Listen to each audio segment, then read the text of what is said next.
Assalamualaikum warahmatullahi wabarakatuh. Hari ini saya mau mempresentasikan perbandingan makroekonomi tahun 2025 ya antara negara kita Indonesia sama Malaysia.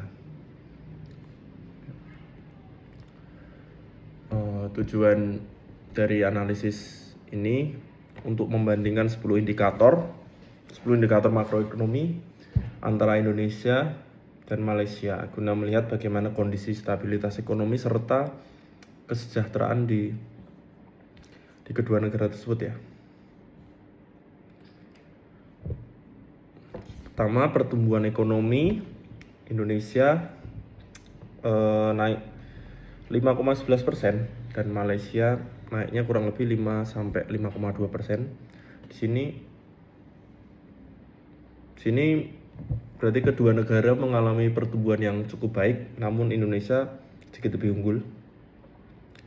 Dari neraca perdagangan, Indonesianya surplus, Malaysia surplus. Jadi performa kedua negara ekspor dan impornya sama-sama baik.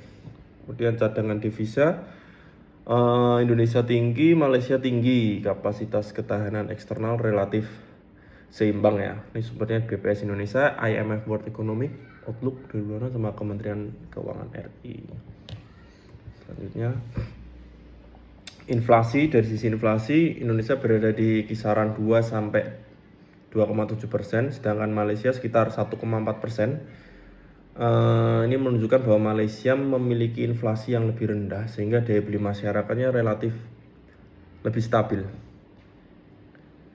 Terus dari suku bunga acuan juga, Indonesia 4,75%, Malaysia 2,75%. Jadi Malaysia lebih unggul di sini. Kemudian dari PDB per kapita, dari utang ya, dari utang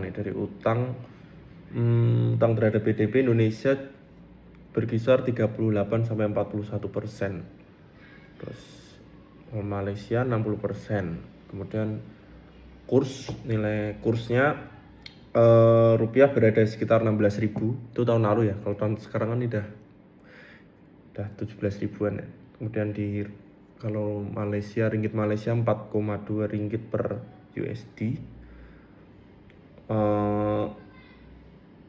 Malaysia lebih kuat, uangnya relatif kuat dibanding Indonesia.